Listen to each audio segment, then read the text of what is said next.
pumunta tayo dito sa may fish pond na sira, at saka ito nakita ko na yung hinahanap natin dahon para itapal dun sa aso.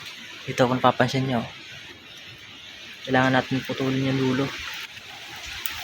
Ayan, ito yung mabisang gamot daw sa sugat ng aso.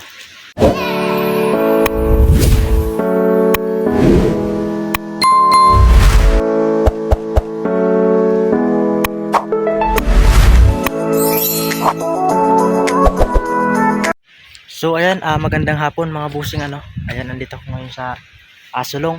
Ayan, may hanapin lang ako importanteng dahon para itapal natin din sa yun sa sugat ng yun. Kung tandaan nyo yung inalagaan nating maliit na aso na ngayon ay nakakatayo na. Yun, hinahanap ko dito sa asulong. Yung napanood ko rin sa YouTube na dahon daw na pwedeng itapal din sa sugat. Kaya tara, samahan niyo ako, hanapin natin yun. Ayan, dito ako sa asulong ngayon.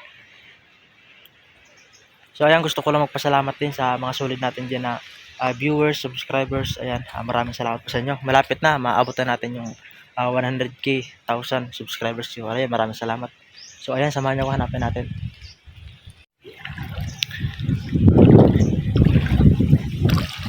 Ayan dito na tayo. Makikita ko raw yun dun sa sabi nung napagtanungan ko. Sa fish pond daw na sira na ngayon dahil sa mga dumaan na bagyo. Ito sakto, ayun, may nakita tayong ginawang fish pond ngayon sira na. Wala na rin yung mga nakatapal sa bahay ng nagbabantay. Ayun sira na talaga. Ayun kung napapansin nyo, mayroong bako do. Yan, ito siguro yung sinasabi nila na yung napagtanungan natin mga kagala kanina. Dito daw sa pilapil kung tawagin. Ito ganyan, ito pilapil na to.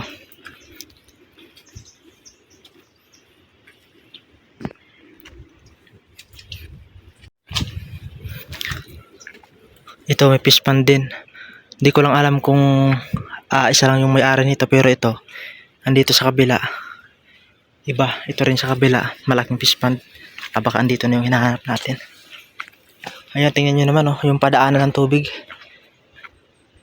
Yan, bumagsak na yung mga ibang parte. Ayan, sobrang lakas siguro ng mga bagyo. Ayan, may mga lamang pang isda Ayan dami. Malalaki rin. Yan, subukan natin lapitan, baka makita. Ito wala na talaga sira na talaga. Sana may recover pa to ng may-ari. Ayun daming isda lalabas pasok lang.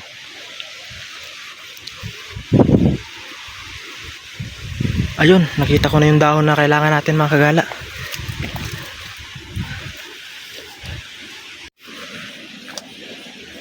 Ito, nakita ko na yung dahon ito. So ayan, simula dun sa pinag-introhan natin kanina. Yan, pumunta tayo dito sa may fish pond na sira, at saka ito nakita ko na yung hinahanap natin dahon para itapal dun sa aso. Ito kung papansin nyo, kailangan natin putulin yung dulo. Ayan, ito yung mabisang gamot daw sa sugat ng aso. So ayan, kailangan lang lagyan daw ng asin at saka itapal dun sa nagtutubig-tubig na sugat ng aso. Kaya subukan natin to, baka effective to. Ayan. Yung amoy niya para lang bayabas yung amoy. So ayan, punta na tayo dun sa aso.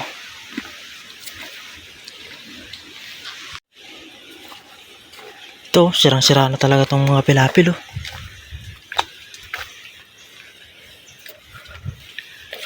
Dito rin sa unahan mayroong fish pond din. Buti na lang nakita natin agad yung kailangan natin hanapin na dahon para gumaling na si Dugi, yung tinulungan natin ng aso. At salamat naman dahil ngayon malakas na, nakakatayo na at kumakain na rin siya ng tama. Ayan may fish pond din sa loob Ito hindi masisira talagang laki ng harang niya sa daan ng tubig Ayan, dito na ako dumaan sa may agunan para madali tayo makarating dun sa aso.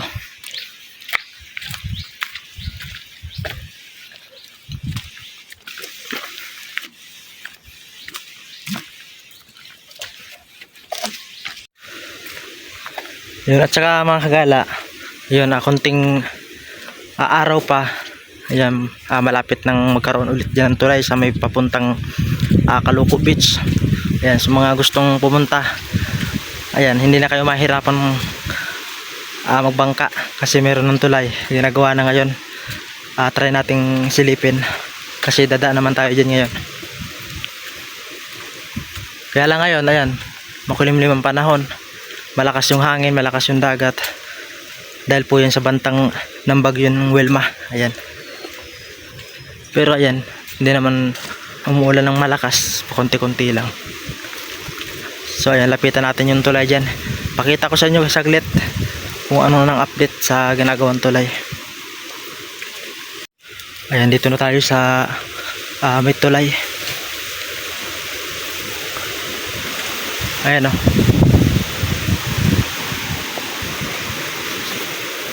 Ayan, meron ng mga nakalagay na haligi. Lalagyan na lang nila ng mapagpapakuan ng ganito. Ayan, para tuloy-tuloy na yung daan dito papunta doon sa kabila. Ito yung mga kahoy. Sobrang lalaki ng mga kahoy. Kung matagalan na.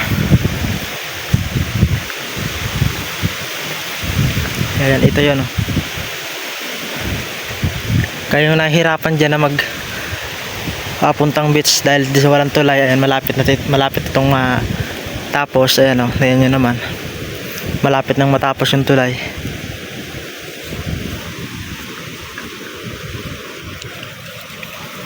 Ayan, tingnan nyo naman kahoy, sobrang lalaki. Iwan ko lang tayo kung mag-iba pa yan sa bagyo ngayon. Ayan o, saka tinaasan na nila.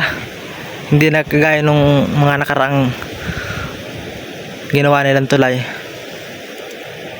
Mababa lang, ito mataas na talaga.